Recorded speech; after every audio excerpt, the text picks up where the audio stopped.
Hi అండి. ఇక్కడ వచ్చేసి మునక్కాయ పప్పు చేస్తున్నానండి. ఇది చాలా టేస్టీగా అవుతుంది.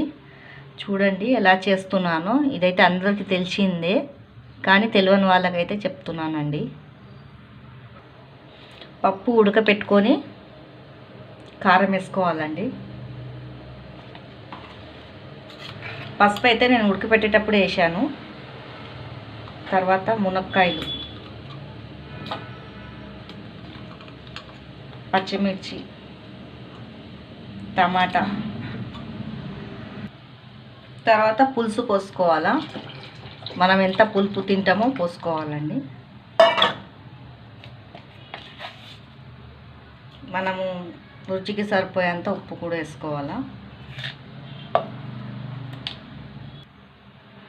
కొద్దిగా అయితే నేనైతే పలసగా నీళ్ళు పోసుకుంటున్నాను.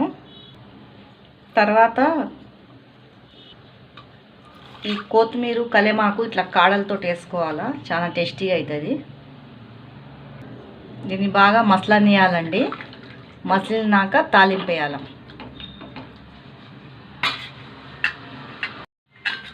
ఇట్లా బాగా మసలాల పప్పు పైన ఇట్లా పొంగు అంతా వెళ్ళిపోవాలా. అప్పటి వరకు బాగా ఉడకాలండి పప్పు.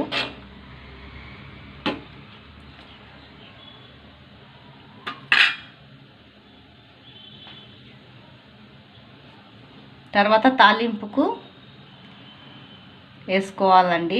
జీలకర్ర, ఆవాలు, ఎల్లిపాయలు, కలేమాకు, ఎండిన మిర్చి, తాలింపు. ఇప్పుడు ఇది బాగా ఉడికిపోయిందండి.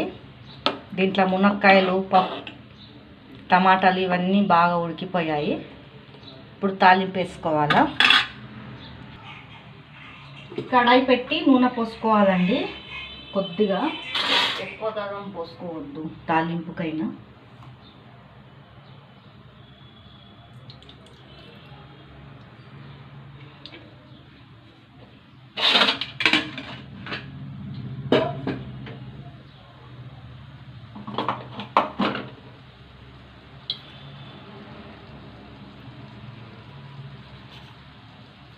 తర్వాత 1 టీ స్పూన్ జీలకర్ర, ఆవాలు వేసుకోవాలా.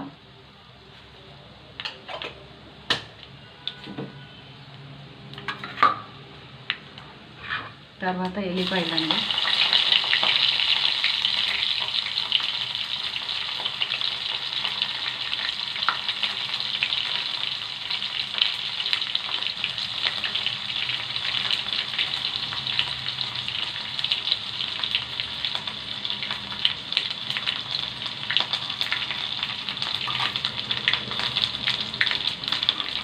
తర్వాత ఎండిమిర్చి,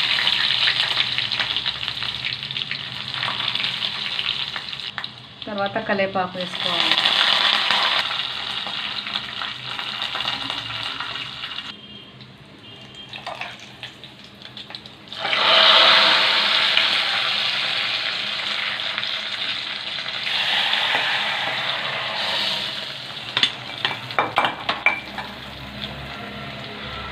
తాలింపు పెట్టుకోవాలండి.